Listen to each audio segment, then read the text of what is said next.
This is Canada Reads American Style, featuring two friends who love Canada Reads and Canadian literature. Welcome our host Rebecca from Michigan and Tara from Ontario. Hello and welcome to Canada Reads American Style. I'm Tara and I'm joined by my co-host Rebecca from Michigan. Hello, Rebecca. Good morning. How are you? I'm good. Thanks. Good. We are here for our monthly book chat in which we share some of our, let's say, like favorite or most enjoyed, notable. Or That's the notable. word. Because it could Notable. be something we didn't like as well. Yes, I like that. Notable. Most notable reads of the past month or so. So let's start off with our current reads. What are you currently reading, Rebecca? So I am currently reading, and I'll show you the cover because it's a little creepy looking kind of. Oh, yeah, I like that. Okay, so the title is How We Move the Air, Stories by Garnett, Kilberg, Cohen, who Tara and I both agree is an amazing short stories writer from the Chicago area, and now a retired professor. And this one is linked stories, and it is about a man who has died and a while ago, and it's different people's stories related to his passing. He had committed suicide, and so it's these interlinked stories of people he knew and who knew him, obviously, and it is interesting. I'm only actually on the second story so far, but it's interesting. Yeah. Yeah, I love that premise, actually. Mm-hmm. So what are you reading? I also have a short story collection on the go. So I'm bringing two books to our currently reading. So my short story collection is Never Whistle at Night, an Indigenous dark fiction anthology. Ooh. My gosh, it is so good. And it is creepy. It's haunting. It's a little graphic at times, but there's some vengeance in it, and we both love a little vengeance. In a couple of the short stories I've read, there's been vengeance, but it's all by Indigenous authors. So there's Indigenous issues and mythology carried throughout the stories, and it is fantastic. I love it. Are these notable authors? I mean, people we would know? Yeah, from North America. Part? Yeah, some I don't, some I do. Like I know Waugh Bryce has a story in it. Rebecca Rowanhorse. I don't know if you're familiar. She's Nick Medina. I've read a couple of his books. He's in there. I'm just thinking of the ones that I've read so far. But yeah, there's a little bit of people I know, people I'm not familiar with. So, ooh, that sounds interesting. Yeah. Yeah, I like an anthology. I haven't read many of them, but I'm enjoying this one. And did you say you had a second one? Yes. So my second one is fiction, and it is my first Canada Reads shortlist book, and it is Etta and Otto and Russell and James by Emma Hooper. And funnily enough, it's like my first book of the 5 shortlisted books, and it's actually a reread. I read this years ago. Once I started it, I realized I'd read it years ago. I don't care. I love it. But I'm way behind on my Canada Reads reading, and I'm okay with that. Fine. It'll happen. You have plenty of time. Yeah. But Etta and Otto, I'm loving this book. As our listeners probably know, like it's an older protagonist. I love an old woman in a book, and I love a journey. So that's where I'm at the moment. And there's lots of other stuff going on, but throw those two in, and I love them. I love the book. Yeah. Okay, those are two really excellent titles, I believe. Ditto. That's good. Ditto. Okay. Want to jump right in? I'm going to jump right in because the first book I'm going to talk about then, just because you said it first, is Etta and Otto and Russell and James by Emma Hooper. There you go. Yep. I finished it, and I just want to say, and while I have read 3 so far of the 5 books for Canada Reads, I'm not going to go into a lot of detail because for those of you who haven't read it yet, I don't want to possibly influence you. I'm easily influenced. Tara is not. I already cleared it with her so that whatever I say is probably going to be fine with her. But I do want to be careful, and I'm just going to give my impressions. So with Emma and Otto, I also love an older woman, love a journey, whether it's a walking journey, a road trip, whatever. Love it, love it. I I read a lot of the reviews after I finished the book, and it's interesting because people seem to either love it or potentially hate it, which Oh, surprised me. I'm not going to lie, that surprised me. So here's how I approach the book.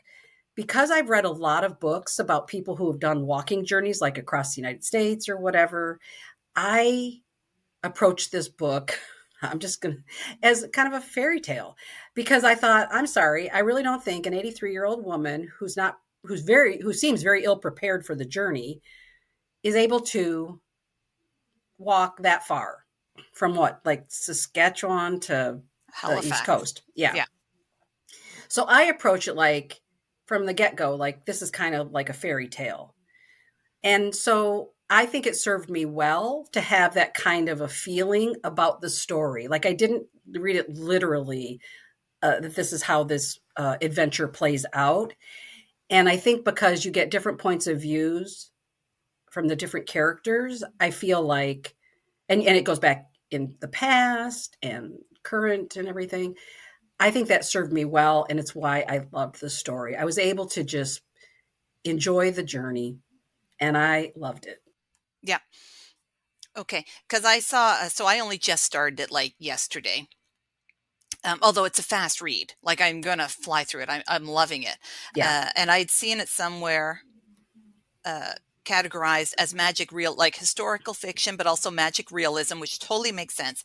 And I love your outlook of it being a fairy tale because that actually, now that I look back at some of the things that have already happened in the book where I am, aside from the obvious, James, her coyote partner that joins her on the walk, there's another element that I won't get into that also. You're right. I really like the fairy tale Hmm. outlook of it.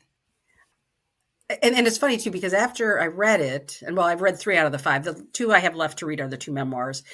And for me, I sort of feel like, uh-oh, I kind of feel like maybe it's going to be Emma and Otto that wins. I don't know. Because I still have to read the memoirs, but I really, that's how much I like Etta. I feel like there's so much you could say about this story. It has layers. I love a book with layers. This definitely has layers, has compelling characters. And I do feel like there's a lot to discuss. And just as a reader, there's just so much to get out of it. And that's Yeah. what I love about it. And I know we're not usually huge fans of the theme that they throw at us. And I think this year it's like one book to change the narrative. However, I think this book would fit very well into Yeah. that theme if I Yeah. can't remember the name of the defender. If she should choose, like I think you could really go with that as a defense for the book too. Yeah, and I don't this year I just decided I don't care what the theme is. I'm I so know. tired of like trying to keep up with it and then sometimes they'll argue it in the defense and sometimes they won't. And so I just decided I don't give a crap what it is this year. Yeah. I'm done with You it. never know if they're actually going to like focus on the theme or not. And I find sometimes it's changed from when they first Yeah. published the short list to when the actual arguments, the debates begin. So who I knows? agree. What is your first book? My first one, you know what? I'm going to go with, I read a book from the long list. So I may be behind on the short list, but I did read a book from the long list. And that was The Other Valley by Scott Alexander Howard, which a dystopian in which, just quickly set it up for you. There's a community that's in a valley. And if you move over or go over the mountains, there is the identical valley to the east that is their east, that is 20 years in the future. And if you go over the mountains to the west, there is the identical valley, which is 20 years in the past. And it's very controlled as to who can leave the valley. And our main character is a young woman who is primed to become part of the council that decides. And she sees people in the valley that are visiting from another valley, which then starts like a cascade of things that affect her whole life. So I really enjoy it. full of philosophy. It's about grief, memory. It's an authoritarian state, kind of, actually. So I really enjoyed it. There's a lot to it. It's not, I was expecting a more plot-driven dystopian novel, and it's not that. It's like a very quiet book. But I think it would have actually made a great choice for the short reads, or the short list. Yeah, I wanted to read that. Do you think I would like it though? Because it's kind of, you said it's philosophical, sort of. I don't know. I don't know Yeah, if you would or not. I mean, it's not, and it's not that because you like quiet books. It's not like you need a plot-driven right. book at all. So I could see that you would like it, but sometimes it's Okay. almost a little too quiet. The characters aren't very likable. Hmm. No, they're not likable at all for the most part or something. But I don't know. It's one of those books where I'm like, I don't know, Rebecca, if you would like it or not. I think it could Ooh, swing either way. yeah. Okay, I'll have to. But I want you to read it so I can find out. Yeah, exactly. All Yeah. right. My next book, and I have withheld talking about it. I read it in December, and it's February now. I received an ARC for Omar Ellakad's newest book that is coming out in February. I do have it ordered, so I don't remember. I feel like it's February 25th, maybe, that it comes out. I can't really remember. So I will get a paper copy, but I did get a digital ARC. And the title is One Day Everyone Will Have Always Been Against This.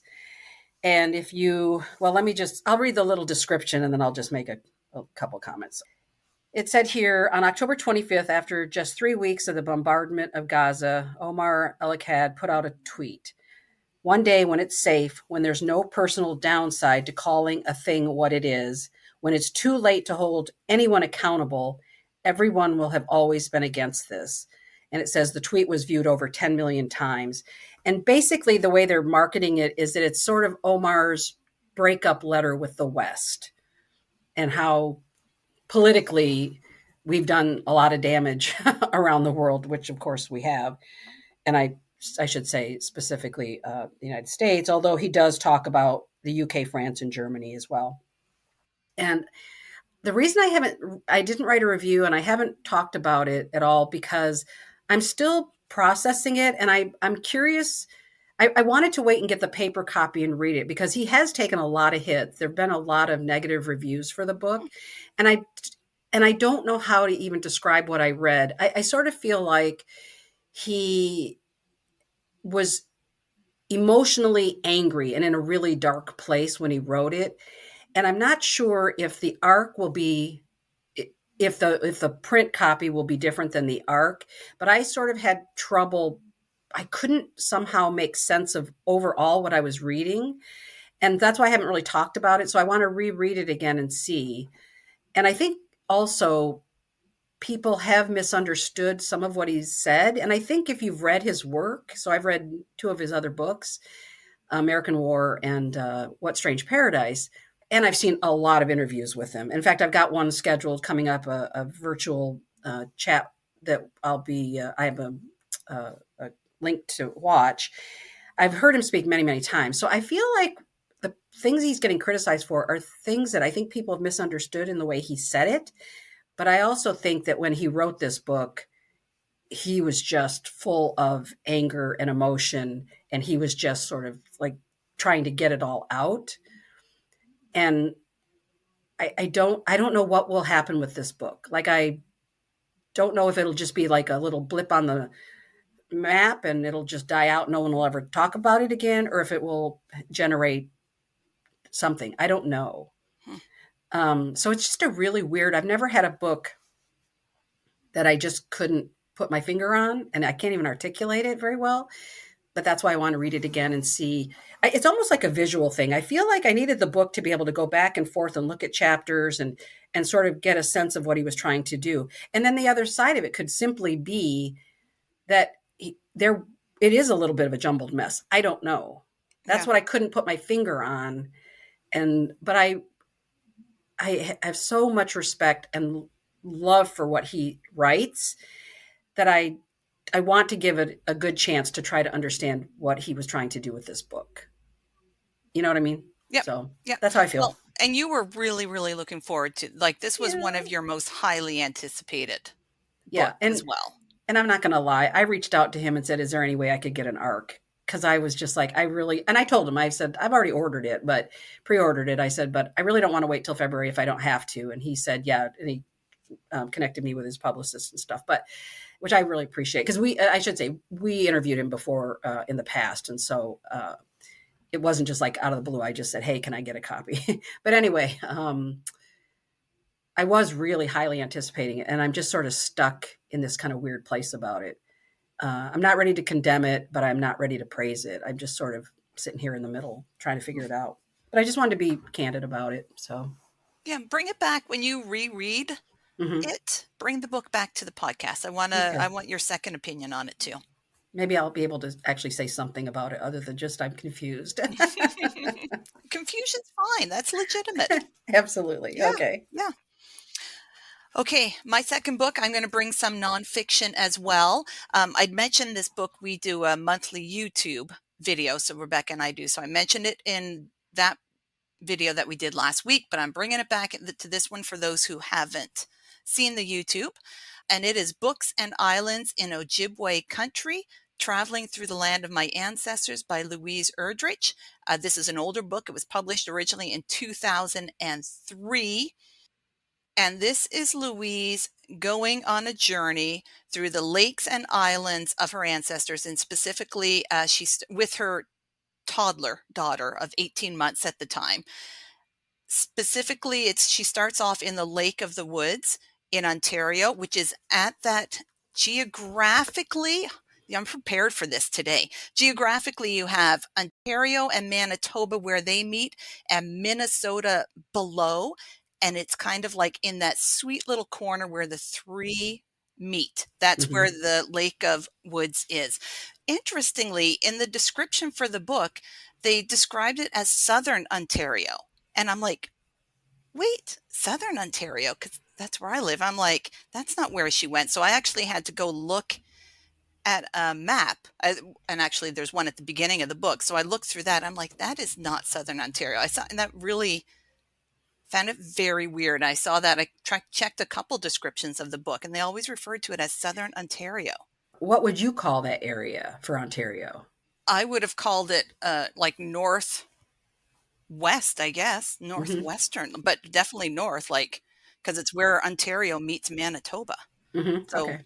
yeah, definitely not southern. It could be obviously if it was an American publisher, I'm assuming. So they just called it what it looked like to them, but you Maybe. know what I mean? But it doesn't make sense if that's not what you all call it. Yeah, I found it very weird, unless I could be wrong. Geography is not my strong point. Never has been. I'm learning, but I found that one a little odd. So anyways, it's she's up in the Lake of the Woods with her daughter. They're either driving or canoeing, doing a lot of paddling and stuff. And what she's gone specifically there for, this book is about books and islands. It's right there in the title. And she said that some of these islands have paintings that are hundreds to thousands of years old. So she says these islands are actually like books in themselves, because she wants to go and read them, which is lovely. She has so many times throughout the book, she'll be just like asked a question like, why books? And then she just gives a statement of why she loves books. So that's just, Oh, that was nice. beautiful. Then she also heads on over to Rainy Lake, which is home to, also has tons of islands, but is home to one very special island, which itself is a home to thousands of rare books. So there's Ooh. this American, his name is Ernest Oberholzer. So in the probably early 1900s, he made his home on this island in the middle of Rainy Lake and just brought in like books. He has his library. So when she describes it, you need to read this, because for the description of this island, it has several cottages and cabins, and each of them are like just filled with shelves and shelves of books. And so you can go there. It is now maintained by a foundation and stuff. Sounds amazing. You just go there and you just read. You just like pick books off the shelves. That's Anyways, cool. I loved this book. It was a Yeah, great book. I love that. I think it's a Rebecca book. I think you would really love it as well because there's lots of geography in it too and rare books library. All right, I'm especially putting a star next to that one. Yeah. Yep, I love a good geography book. So, my next book is The Immortal Woman by Sue Chang, and she actually reached out to us and asked if we were interested in reading it, and I said yes. Interestingly, it was already on my TBR list, so I must have come across it somehow, and it was already there. And so when she offered it up as an ARC, I was like, yes, I would love to read that. And I really enjoyed this book. I will say, after I read it, I struggled a little bit with the writing in the beginning. And after I finished it, I looked back and I said, I really, really, really enjoyed the story because it told a story that I wasn't really, that I've not read before in quite the same way. And interestingly, a number of her reviews said the same thing. It's like the writing was a little, it starts out really lyrical and then it just kind of, I don't know, it felt like it sort of changed a little bit for me, but the story's really good. And I'm just sometimes a really hardcore picky reader. So you may read it and absolutely love it because I do think that it is a really wonderful story. But basically, it's about a woman who lives in China, and it's kind of covers the book sort of covers at the beginning, like the years from like the 1960s to 1980s. So she's part of a not wanting to be, but she's part of the Red Guard. Then the Tiananmen Square thing happens, and so she's kind of raising her daughter to just see the to get to the United States. Like her goal is for her to just get her daughter out of China and to the land of plenty, the the American dream kind of thing that this woman kind of grew up with. And her daughter gets to the United States, and I won't go into a whole lot of it, but I thought the book had a really fascinating concept of what we think is going to be the best place for us to be may not always be the best place we need to be.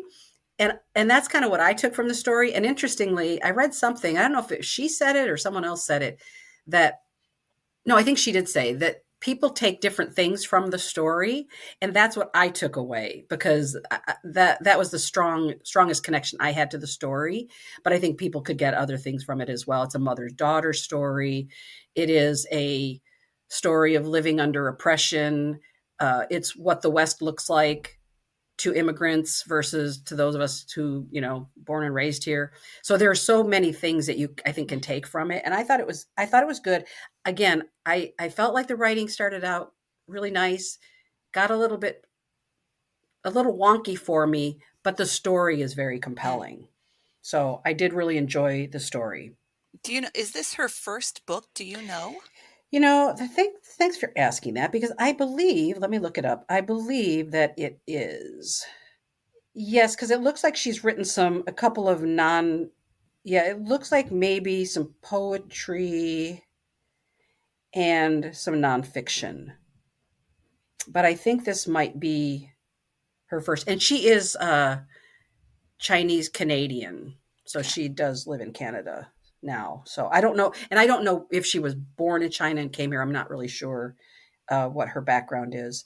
But I do recommend it. So, oh, and I just realized because it's showing it's not published yet. It's showing that it's supposed to be, the expectation is March 4th that it will be out. But it's called The Immortal Woman. I don't know if you realize this, but there's the cover. It's a really beautiful cover, I That's a think. pretty cover. Yeah.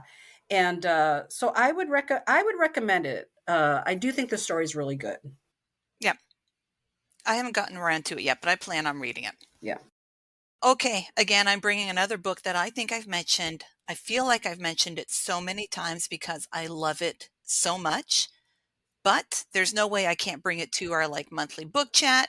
It will probably be, don't be surprised if you see it in December on my like favorite books of the year. And it is short story collection God Isn't Here Today by Francine Cunningham.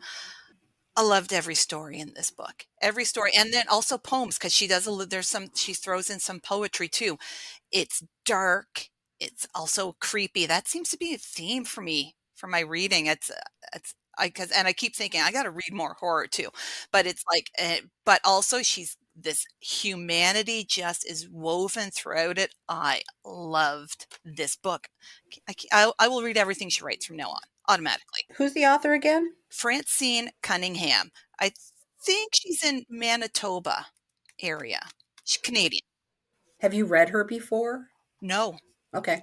I think this is her first short story collection. I think she's been published in like journals and stuff, but this might be her first book. I feel like I saw somewhere, because of course now I'm like stalking, in air quotes, her on Instagram. Mm-hmm. So I think she is working on a novel, which I'm super excited about. So, but I feel like this might be, let me just double check. I don't want to, she did have one. I take that back. So she had God Isn't Here Today, came out in 2022. In 2024, it looks like it's a children's book, actually. What If Bedtime Didn't Exist? And then in 2020, she did have a book of poetry. Okay. Yeah.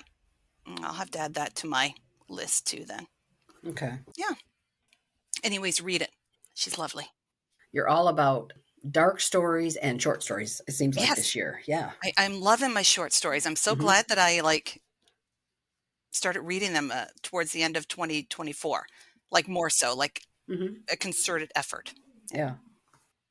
I will talk about now Dandelion by Jamie Chai Yun Liu. I'm not sure if I'm pronouncing that correctly. It is one of the Canada Read stories.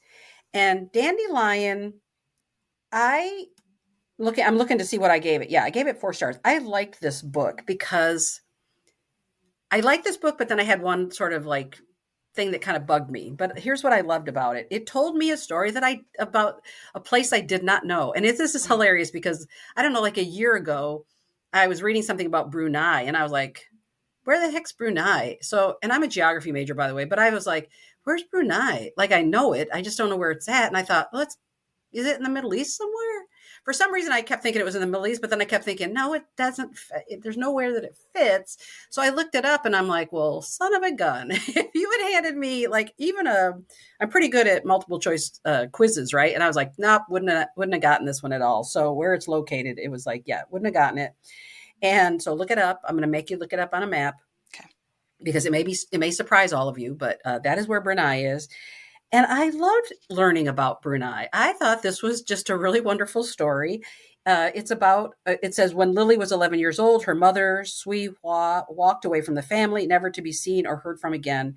Now, as a new mother herself, Lily becomes obsessed with finding out what happened to her. And then, so it's kind of goes back in time and then current. And I just was really fascinated by this story. The one minor complaint I have about it is that there were times, so the author is I don't know if she is or was an attorney or has a law background. And so I sort of felt like she did this great research. This is how it felt. I have no idea if she did this or not. And she had all these facts and she needed to fit the facts in because they were fascinating. So she wanted to put them somewhere in the story.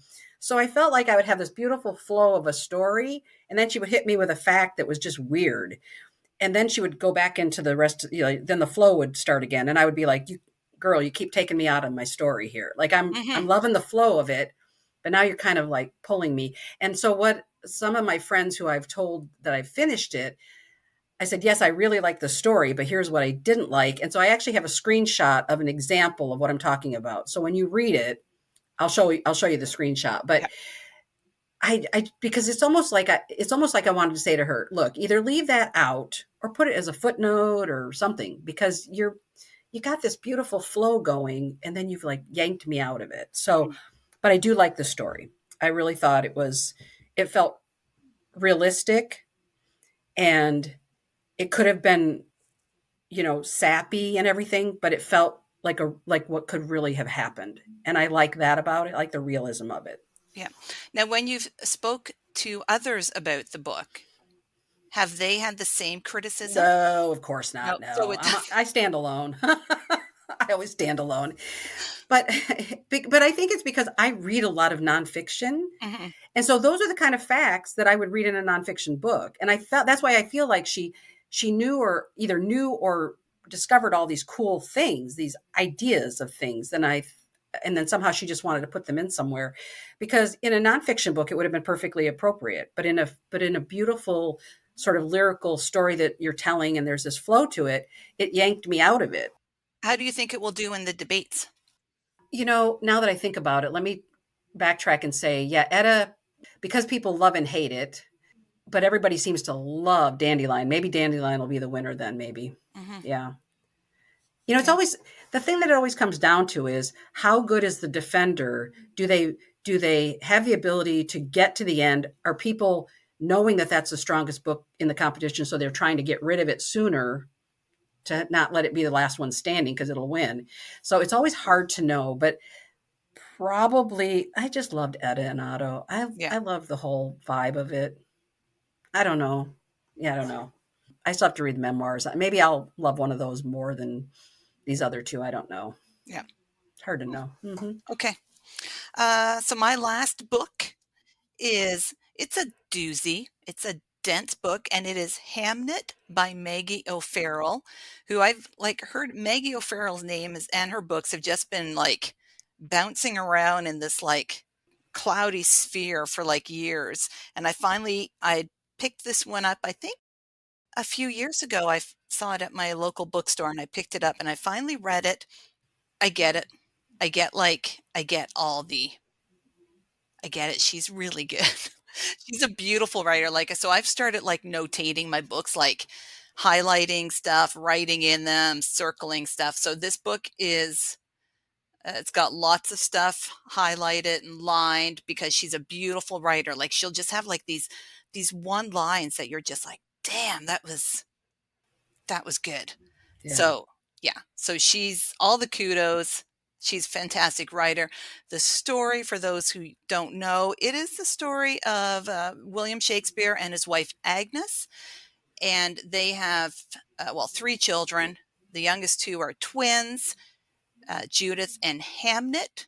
And Hamnet, in real life, Hamnet does die at a young age. I think he's around 8, 10, or 11 in the book.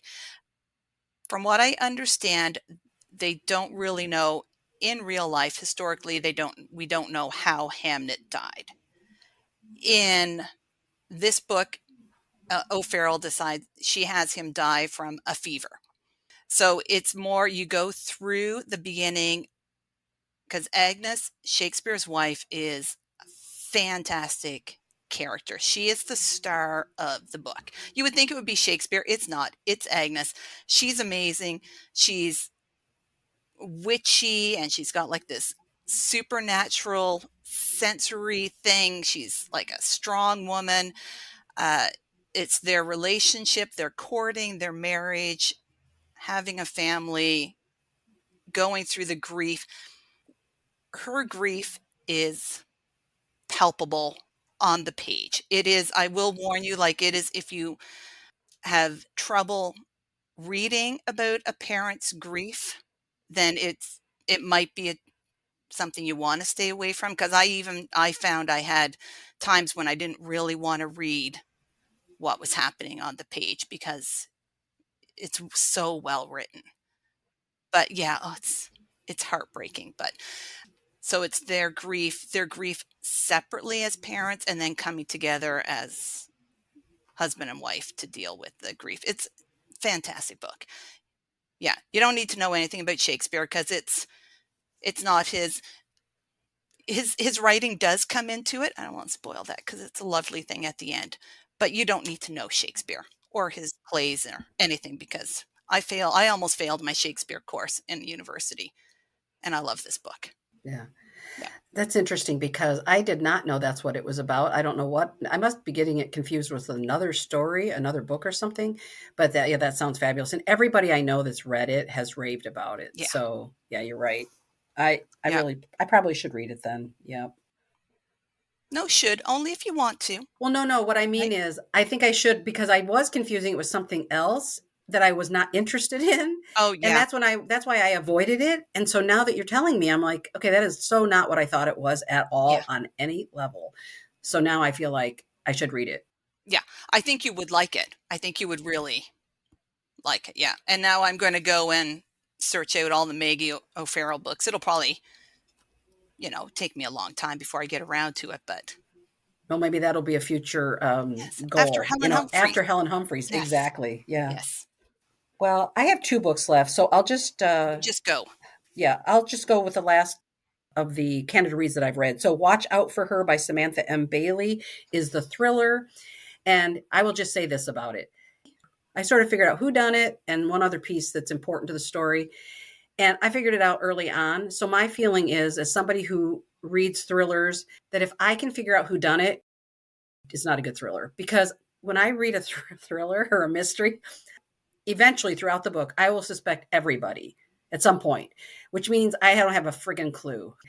Anyway, that's all I will say about that. Okay. Interesting. Yep. I'm the same way. I don't want to be able to guess it.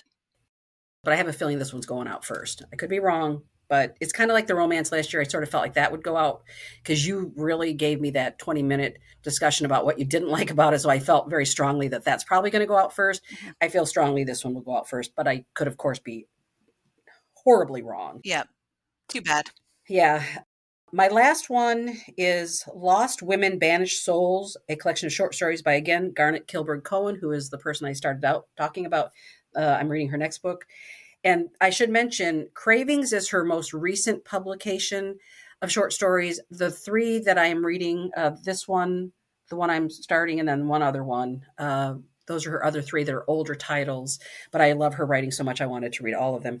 And Lost Women, Banished Souls, it basically says that it's about women and loss. And that's the short description of the book. And I just want to mention 2 stories that I read. Again, the way I did with Cravings and the way you felt as well, every story was great. In this one, same thing. These stories are so compelling. I said she has this sort of warm, inviting style of writing. And then there are amazing moments of just lyrical writing that you just go, God, like who else could have said this as beautifully as she has said it? The 2 stories I really love, there's one called Maps. And I loved it just because I'm a map person. And in the story, it's about a woman and her husband and his 2 brothers and father. And the men in the family just always are talking about directions. Well, wait a minute. Did you go? No, the best way to get there is this way, that. And she says to her husband at the beginning of the short story, don't you ever talk to each other? Like just talk to each other. And so bless his heart, he makes an attempt to talk to his male family members. But then the way that short story ends is just so beautiful. It just it gave me all the feels, and I loved that story. And then the other one, which is the title of the book, is the title of the last short story, Lost Women, Banished Souls. And it was this really kind of amazing story about this woman who is thinking about all the women friends she's had throughout her life, adult life, and how she's lost those friendships. Like they've been there and then they're gone now. But it's just this really, and I thought for anybody who maybe is of a certain age or has lived in many places, that may be the case where you have great women friends and then you move on or whatever. And those friendships are in the past. And I just thought it felt real. It was beautiful. And it was a great way to sort of cap all of those women's stories at the end. Oh, it's just a beautiful ending. So please check out Garnett's books. They may be a little more difficult to locate, but if you can't find this one, certainly look at Cravings because that's her most recent one. And I'm hoping it's widely available. So I love her writing. Yeah. I'm calling it. It's February, but I'm going to call 2025 the year of the short story for us. I totally agree because I still have more collections to read. Yeah, Mm-hmm. I agree. Yep. Okay. Thank you, everyone, for listening and share a favorite short story collection with us. We would love to hear back from you. And happy reading. Thank you for joining us on our bookish journey. If you enjoyed this episode, please consider subscribing, rating, and reviewing Canada Reads American Style wherever you listen. You can connect with the podcast and Rebecca on Instagram at Canada Reads American Style. and with Tara at On a Branch Reads. Until next time, keep reading.